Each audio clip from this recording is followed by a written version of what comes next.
গত 4 জুন ঢাকায় ভুটানের বিপক্ষে একটি প্রীতি ম্যাচে জিতেছিলেন বাংলাদেশ। 2025 সালে বাংলাদেশ ফুটবল দলের জয় এই একটাই। দ্বিতীয় জয়টি আসতে পারত গতকাল নেপালের বিপক্ষের ম্যাচে। হামজা চৌধুরীর জোড়া গোলে 90 মিনিট পর্যন্ত এগিয়ে থাকলেও যোগ করা সময়ের তৃতীয় মিনিটে গোল হজম করে বসে হ্যাভিয়ের ক্যাব্রেরার দল। হাতের মুঠোয় থাকা জয় হাতছাড়া হয়ে যায় 2-2 গোলের ড্রয়ে। এর আগে অক্টোবরে হংকংয়ের বিপক্ষে 3-3 সমতায় শেষ হতে চলা ম্যাচে যোগ করা সময়ের 11তম মিনিটে গোল হজম করে 4-3 হেরে গিয়েছিল বাংলাদেশ। স্বাভাবিকভাবেই প্রশ্ন উঠেছে, শেষ মুহূর্তে বাংলাদেশ গোল হজম করে কেন? এটি কি শেষের দিকে মনোযোগ ছুটে যায় বলে ঘটছে, নাকি মানসিক কারণে? বৃহস্পতিবার রাতে নেপালের বিপক্ষে ম্যাচে বাংলাদেশ দলের শেষ মুহূর্তে গোল হজমের বিষয়ে প্রশ্ন করা হয়েছিল কোচ ক্যাব্রেরাকে।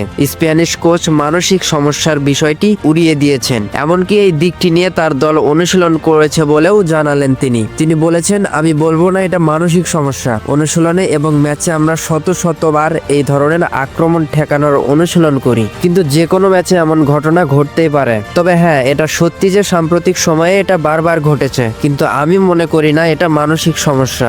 কারো ক্ষেত্রে শেষ দিকে মনোযোগ কমে যাওয়ার কারণও হতে পারে। তবে জাতীয় দলের স্প্যানিশ কোচ এটিও কারণ বলে মনে করছেন না। খেলোয়াড়রা 25 মিনিট নয়, 95 বা 100 মিনিট পর্যন্ত ডিফেন্স করতে চাই। আমরা গোল ঠেকানোর জন্য আমাদের সেরাটা দিয়ে যাচ্ছি, আবার প্রতিপক্ষ গোল করার জন্য তাদের সেরাটা দিচ্ছে।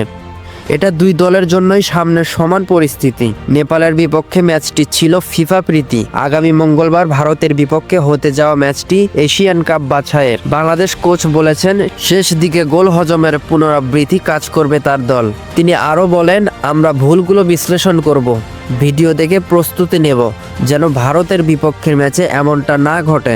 আমাদের এখনো 4 দিন সময় আছে অনুশীলন করার। এ বিষয়ে ভুলগুলো সংশোধন করার চেষ্টা করব।